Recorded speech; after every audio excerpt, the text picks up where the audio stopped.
Peace and blessings, frequency hoppers. Peace and blessings.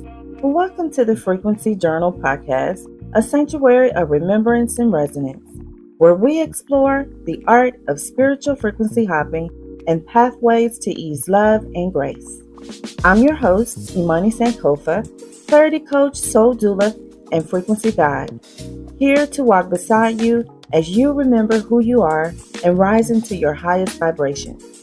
So take a deep breath, open your heart, and let's tune into the frequency of remembrance together.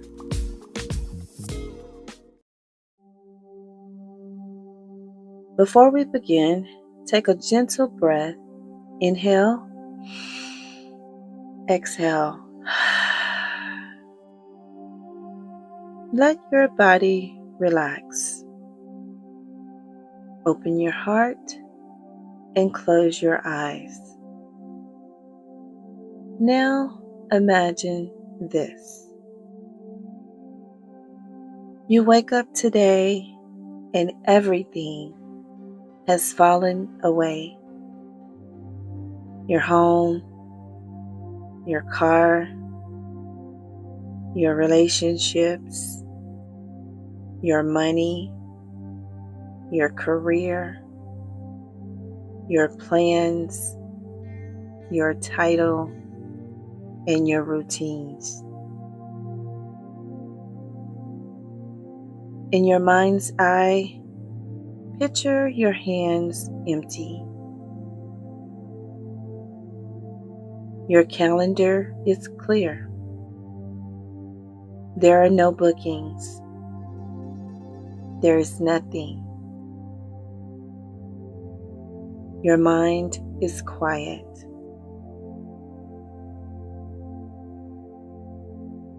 Every comfort has dissolved. Every certainty you once had has disappeared. Everything that you've ever known has released its grip.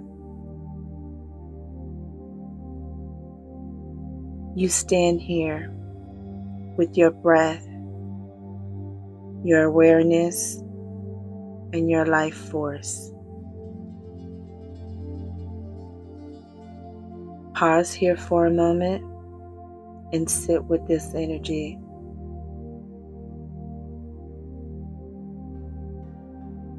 Inhale, exhale. Ask yourself softly, if I woke up today with nothing, who would I be? How would I move through the day? What strength would rise from inside me? Sit with this energy. Inhale, exhale.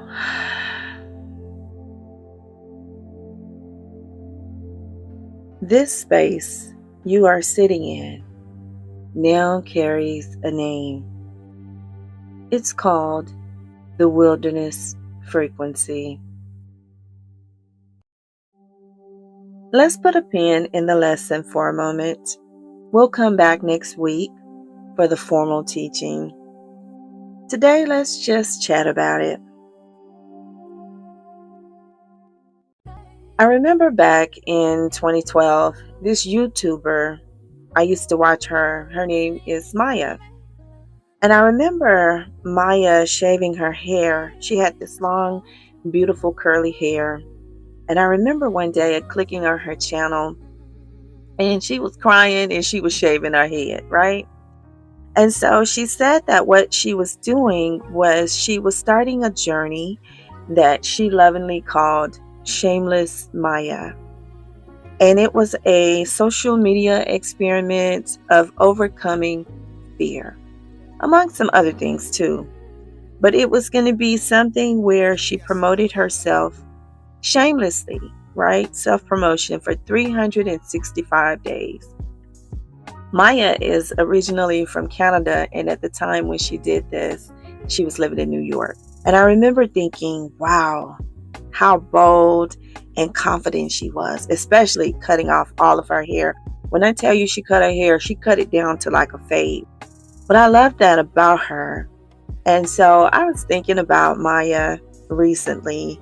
Like Maya, I have my own journey. No, I'm not cutting my hair off or anything like that. I did cut my hair, but not like that. My question is, who am I? I think I started asking this question back in 2018, maybe sooner. I really don't remember the exact year. I do remember seeing Queen Mother, Iyanla Vanzant. She was, I think, on the Oprah show, and she was doing an interview about going through this process of self-love and self-remembrance. And she was talking about who am I, asking the question of who am I. So after seeing that interview with her, I started my own who am I journey. And every year I remember more and more of who I am, peeling back the layers every year. Who am I? Who am I, right? Going through the process. I began deconstructing the conditioning, family, social, religious, economic, all of the conditioning. And I thought about David and Job from the Bible. I thought about Joseph from the Bible. I thought about Shameless Maya, Mama Ia. I even thought about India Arie and her songs, I Am Not My Hair, and the other song, I Am Light. And so I had already sold, donated, and thrown away most of my possessions, my earthly possessions, back in 2021. That's when I left the country. I left the U.S. and I moved to Mexico, and then I traveled the world. So that was back in 2021 when I went through that process. And over the last 2 years, I've been asking myself, if I woke up today and I had no relationships, no home, no car, no career, no money, and no title, who would I be? I wondered whether I would still smile and laugh, whether I would still pray and meditate. Would I still be loving and kind to myself and to others? Would I still have faith, hope, and dreams? Would I still have purpose? Would I still give life meaning? Who am I? These questions led me to the wilderness frequency. I remember watching the TV show Survivor with Goddess Elisa. She really likes the show. The setting of the show is in some uninhabited, isolated islands in the middle of nowhere.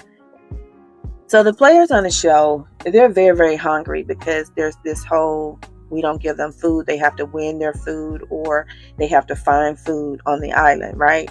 It's called Survivor. So keep that in mind. So they're in the wilderness. They're in the middle of nowhere and they're just like, surviving it. So they have these challenges, these games that they play, and these games come with rewards. So whoever wins, they get to pick 2 other people to go to the reward, which is usually like food or something, right? Usually food, some kind of treat. So they had this challenge. This guy won, and he got to choose 2 other people.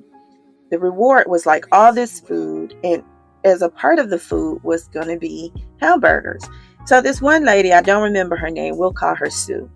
Sue had already stated that hamburger was her favorite food, her favorite meal. And she had this meal with her daughter. That was their thing. And so she asked the guy, could she go with him on the reward? He said no. Okay. He said no. He took 2 other people. So sure enough, they go to the reward. It's like this whole spread. They got hamburgers. So the 3 people, they eat until they have the itis. Okay. So they come back. They're all excited and happy. Their tummies are full. Nobody ate the hamburger, right? They didn't eat that hamburger. They wanted something else. So they're telling the remaining portion of whoever else didn't get to go, the tribe people, they're all hungry because they didn't get to eat. And so the host, I think his name is Jeff. He's so messy. He messy boots. Okay. He asked Sue, so Sue, What do you think about, not being chosen to go over and have the hamburger? And you guys, when I tell you Sue blew up, she went from 0 to 100 in a matter of seconds. She was yelling to the top of her lungs and screaming. You know how when you yell, like I don't do well with yelling. If I start yelling and screaming, I'll start coughing. But this lady here, she was yelling and screaming and carrying on in her eyes. She was unhinged. It was like crazy. But anyway, I say that to say the point is that when you're in the wilderness frequency, you remember who you are. And like Sue, the real you comes to the surface, okay? In this frequency, there are no masks. There are no external influences to cling to. There's no external validation and no one to blame. There is only you. So over the last 2 years, I have asked my higher self these questions, even the hard ones. Who am I? And she showed me. We're going to come back next week and we're going to discuss the wilderness frequency, and I'll explain it in a formal teaching all about that. But in the meantime, I want you to think about the questions that I asked you at the beginning, and that was, if you woke up today and everything had fallen away, you had no home, no car, no relationships, no money, no job, no career, no plans, no title, no routines, who would you be? So that's what I have for you today. Thank you for tuning into the Frequency Journal podcast. May today's conversation help you shift into deeper harmony and live from the clarity of your true essence. If this episode resonated with you, I'd love for you to share it with someone who's ready to remember their light. To go deeper, explore frequency alignment sessions, rituals, and resources at spiritualfrequencyhopping.com. And you may subscribe to the Frequency Journal here on Substack for weekly vibrations of remembrance. And until we speak again, keep rising, keep hopping, and be the light.